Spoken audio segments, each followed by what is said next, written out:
My coworker expected to be paid the same as me despite doing half the work because it's only fair. When I asked if he'd take on more responsibility, he laughed and said, "No way, that's your job." The HR director smiled as she handed him a pay cut notice and whispered, "Then you'll love seeing your new salary reflect your effort." I work for a financial firm in Chicago. It's not a flashy job, but it pays well, and I worked hard to get where I am. I started at the bottom, put in the extra hours, got my certifications, and eventually earned a senior-level position. It wasn't easy, but I knew that's how it worked. You put in the effort, you get the reward. Apparently, Mike didn't believe in that system. Mike was hired about a year after me. At first, I had no strong feelings about him. He wasn't the worst employee I'd ever seen, but he definitely wasn't pulling his weight either. He was the type to show up late, leave early, and spend a ridiculous amount of time taking coffee breaks or chatting about sports. At first, I thought maybe he was just getting used to the role. But as months went by, it became clear, Mike was a slacker. While I was drowning in client portfolios, risk assessments, and compliance reports, Mike was floating around like an unpaid intern. He'd do the absolute bare minimum, just enough to avoid trouble, but never enough to actually contribute. It was frustrating, but whatever. I focused on my work and let him do his thing. Then one day, I overheard something that made my blood boil. I was grabbing lunch when I heard Mike talking to one of our junior analysts. I wasn't trying to eavesdrop, but my name came up. "Mike, I don't get why, me, makes more than me. We have the same job." Junior analyst, wait, really? But he's senior level, he handles the big projects. Mike, yeah, but we're in the same department, right? So the pay should be the same. It's only fair. Fair. Fair. I almost laughed out loud. The audacity of this guy. I waited to see if he'd bring it up to me directly. He didn't. Instead, he started making subtle comments in meetings. Things like, "Some people get paid more just for being here longer." Or, "If we're doing the same job, shouldn't we be paid the same?" At first, I ignored it. But then, he cornered me in the break room. "Mike, hey man, I was thinking. It'd be cool if you talked to HR about getting our salaries matched." I almost choked on my coffee. Me, why would I do that? Mike, because, dude, we do the same job. You've just been here a little longer. It's not fair for the company to play favorites. I stared at him. Mike, I handle client portfolios, financial reports, strategy planning, and compliance audits. Mike waved a hand dismissively. Yeah, but that's just, like, the technical stuff. The technical stuff. The entire foundation of the job. So I asked him point blank, me, alright, if we're equals, would you be willing to take on more responsibilities? Mike laughs, no way, that's your job. And that's when I decided, I wasn't letting this slide. Instead of arguing with Mike, I walked straight to Lisa, our HR director. Lisa wasn't your typical, passive HR rep, she was sharp, efficient, and had zero tolerance for BS. The moment I mentioned Mike's name, she sighed. Lisa, let me guess. He thinks he deserves a raise. I nodded. She pulled up her notes. Turns out, I wasn't the first one to complain about Mike's attitude. Lisa smirked. Let's do a performance review. Now, I don't know if HR departments in other places actually care about fairness, but Lisa was out for blood. She asked me to list everything I did in a typical week. I went through it all, client meetings, risk analysis, project planning, compliance reports, and mentoring new hires. Lisa typed it all out, then pulled up Mike's records. It was glorious. Me, managed multiple client portfolios, handled high-value transactions, wrote financial reports, led training sessions. Mike filed 6 reports, incorrectly, attended 5 happy hours, took 2 sick days per month, and spent an ungodly amount of time on Reddit. Lisa leaned back in her chair. Yeah. This is different. Then, she got that look in her eye, the look of someone who just found a loophole to legally destroy someone's career. Lisa, let's test his theory. Lisa called a salary review meeting. Mike walked in grinning. He genuinely thought this was about getting him a raise. Lisa started with a simple question, Lisa, Mike, walk me through your daily responsibilities. Mike leaned back in his chair. Oh, sure.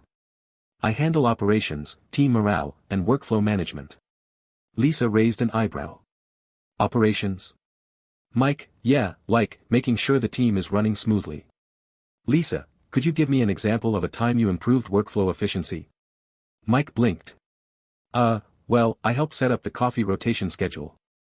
I bit my tongue so hard I nearly drew blood. Lisa nodded. And team morale?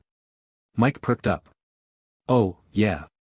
I organize office birthday parties, happy hours, stuff like that. Keeping people motivated. Lisa, and how does that contribute to revenue? Mike hesitated. Well, happy employees work better, right? So, in a way, Lisa didn't let him finish.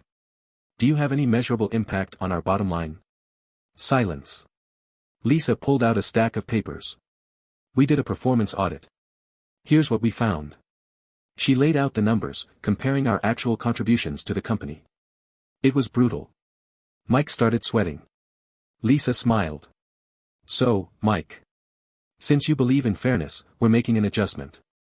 Mike sat up. Oh, awesome. Lisa slid a paper across the table. It was a salary reduction notice. Mike's grin vanished. His face turned gray. Mike, wait, what? Lisa folded her hands. Since your workload is significantly lighter than me, we've adjusted your salary accordingly. Mike's jaw dropped. You're cutting my pay. Lisa tilted her head. Well, you said it wasn't fair that you made less than me. We agree, it wasn't fair. You've been overpaid based on your output. This correction ensures fairness. Mike looked at me, like I was going to help him. I just sipped my coffee. Mike exploded. This is insane. You can't just, Lisa cut him off. This is a business, Mike. Not a social club. He stormed out. And that's where I'll leave it, for now. Let me know if you want the rest of what happened. Because trust me, it gets worse for him. Mike stormed out of the meeting, slamming the door so hard the glass panel shook. Lisa didn't flinch. She simply picked up her pen, made a note in her folder, and said, well. That went well. I let out a breath I hadn't realized I was holding. Mike had been publicly humiliated, and for a brief moment, I thought that was the end of it. He'd be embarrassed, maybe sulk for a few days, and then either step up his work or quit. I was so wrong. Mike wasn't done. Not even close. The next morning, Mike came in late, classic, but with an energy I hadn't seen before.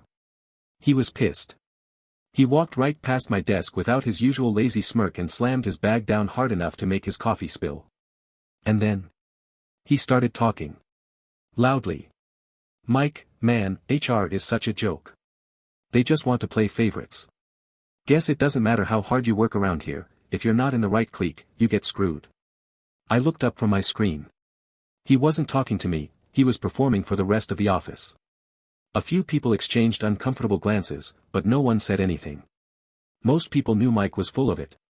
But he didn't stop. Mike, I bet HR doesn't even understand what I do.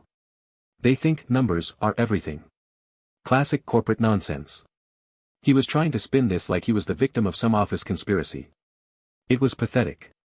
But then he took it further. Over the next few days, Mike started working the room. He whispered to people in the break room. He lingered by desks, making little comments. The goal was obvious, he wanted people to think I had been the one to screw him over.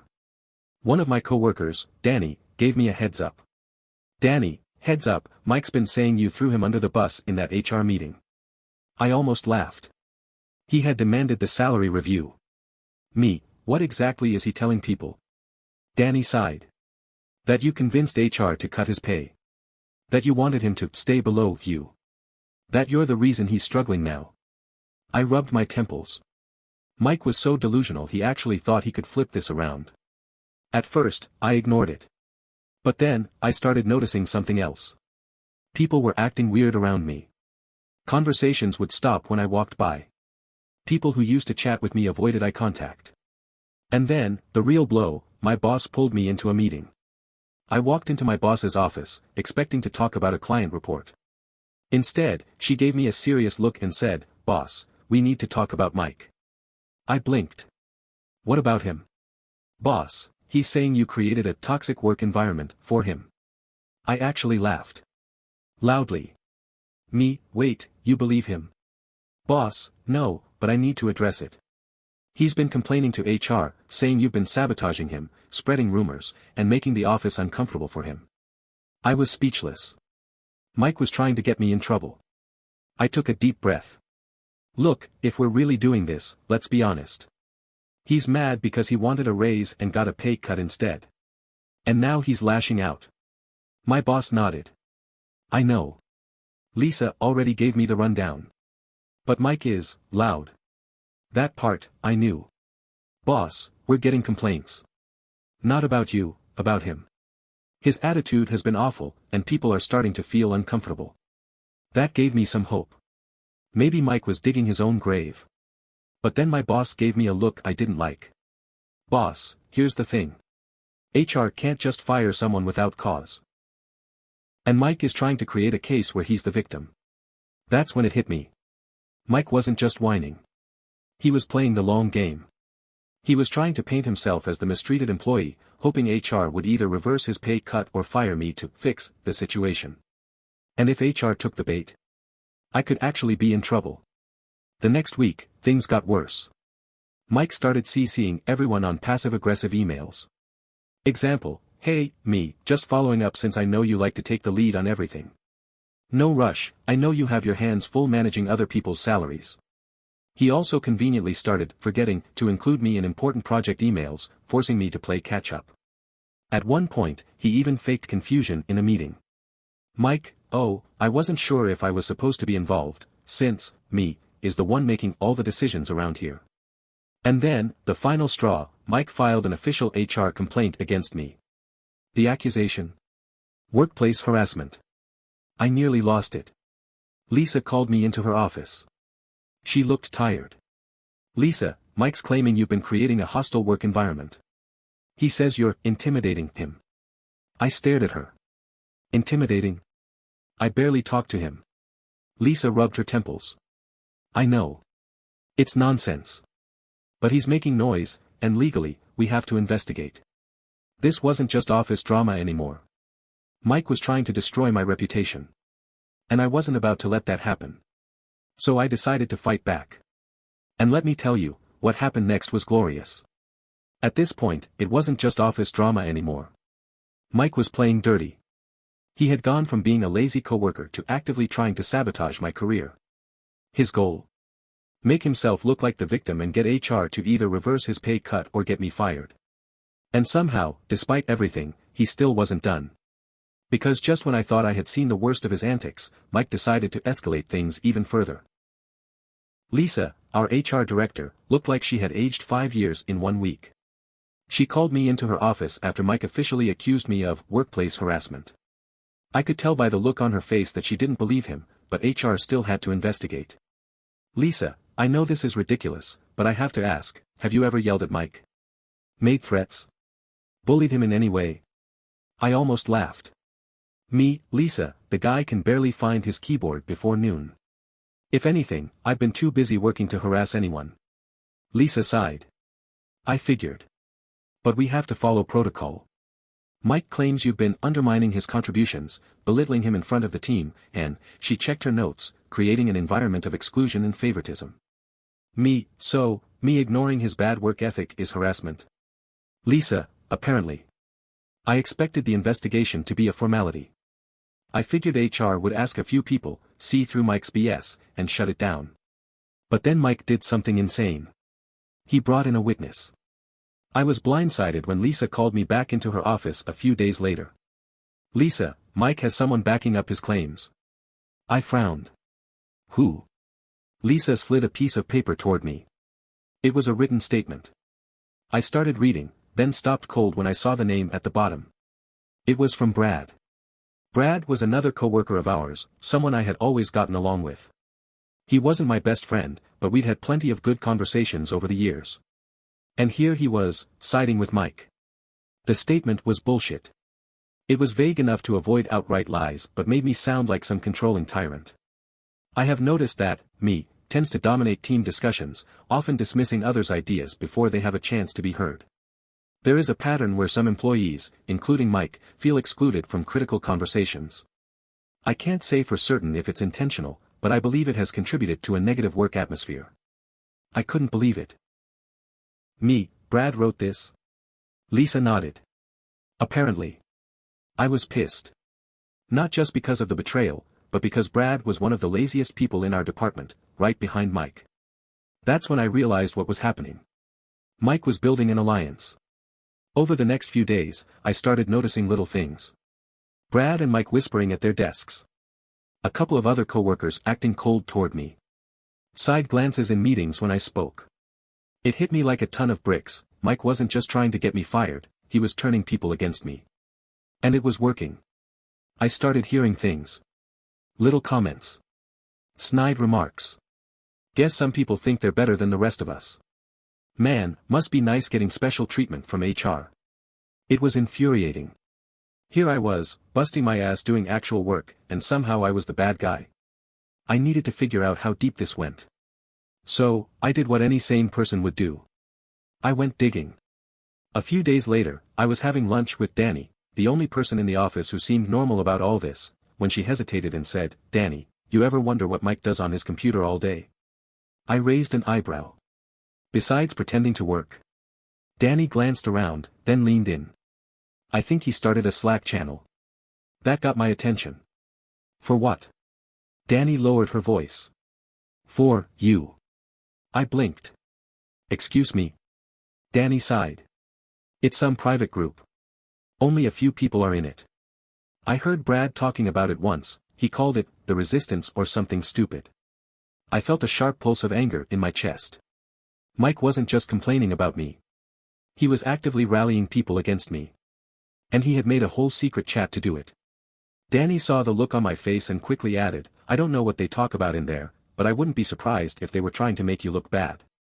I sat back in my chair, letting that sink in. Mike was waging an office war. And now? I was done playing defense. If Mike wanted to turn this into a battle, fine. I just needed proof.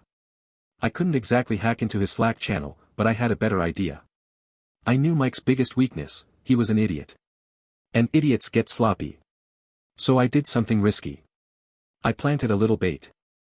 I accidentally left an email open on my screen during lunch, one that looked very official.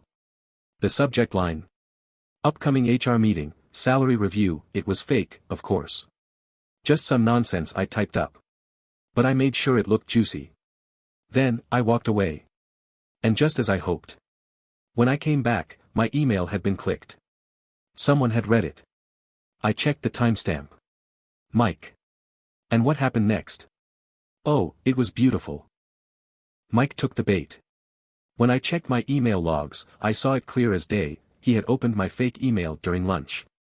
That alone wasn't enough to prove anything, but I knew what would happen next. Mike had a pattern, he couldn't keep his mouth shut. And sure enough, by the next morning, rumors were flying. Danny, people are saying HR is reviewing your salary again. I pretended to look surprised. Weird. I haven't heard anything. Danny, Mike's been acting smug. And Brad said something about justice finally happening. I just smiled. The trap was set. Later that afternoon, Lisa, our HR director, sent out a meeting invite. The subject? Workplace conduct and professionalism, mandatory attendance. The whole department was required to attend. And that's when I knew, Lisa was done playing nice. We all gathered in a conference room. Lisa sat at the head of the table, her face unreadable. Mike strolled in like he was about to win a prize. Brad followed, smirking. A few of their little resistance buddies shuffled in, avoiding eye contact with me. I stayed quiet. Once everyone was seated, Lisa locked eyes with Mike. Lisa, we have a problem. Mike leaned back in his chair. Oh. What kind of problem? Lisa's voice was calm. Too calm. Lisa, some of you have been engaging in conduct that is, inappropriate. Possibly even illegal. The room went dead silent. I saw Mike's confidence waver. Lisa continued. It has come to our attention that there has been a coordinated effort to undermine and slander an employee in this department. I looked directly at Mike. Me, that's interesting. Who would do such a thing? Mike's face twitched. Lisa pulled out a folder. And then? She started reading. We need to make sure, me, looks bad enough that HR can't ignore it. If we all back up the same story, they have to do something. Doesn't matter if we have proof, just say he's aggressive in meetings. They'll eat it up. The goal is to push him out or at least force HR to knock him down a peg. Lisa looked up. Lisa, these messages were sent in a private Slack channel, one that certain employees believed was unseen. I could actually see the blood drain from Mike's face. Brad froze. The rest of their little group shifted uncomfortably. Mike, this is taken out of context. Lisa ignored him. Before I continue, I'd like to ask, does anyone here want to explain why this exists? Nobody spoke. I let the silence stretch. Then, I leaned forward. So, Mike. About that toxic work environment, how's that going for you? Mike panicked. Mike, this is ridiculous. Who even gave you those messages? They were private. Lisa raised an eyebrow. Company accounts. Company computers. No expectation of privacy. You signed that policy on your first day. Mike opened his mouth, closed it, then turned bright red. Brad tried to save face. Brad, look, maybe we got a little carried away, but it's not like we actually did anything. Lisa cut him off. Lisa, oh, you did plenty. Filing false HR complaints. Actively trying to sabotage a coworker's career. Spreading misinformation in the workplace. All violations of our policies. She flipped to another page. Lisa, effective immediately. Brad, you're on probation. And as for you, Mike, she slid a termination letter across the table. Mike stared at it. For the first time since this entire mess started, he was speechless. Mike didn't go quietly. He begged. Then he raged. Then he played the victim. But Lisa had everything. Screenshots. Testimonies. The blatant paper trail of his own stupidity. Security escorted him out. Brad, humiliated and on probation, avoided me like the plague. The rest of the resistance scattered. By the next morning, it was like none of it had ever happened. Except. People treated me differently. Not in a bad way. A few apologized. Some just gave me nods of quiet respect. Even my boss, who had initially called me in over Mike's accusations, pulled me aside and said, I had no idea how deep it went. I'm sorry you had to deal with that. It was over. Mike thought he could cheat his way to success. He thought if he whined enough, manipulated enough people, and played the victim, he'd get what he wanted. Instead, he got exactly what he deserved. Do I feel bad? Not even a little. He walked in expecting my salary. He left with no salary. And that's what I call fair.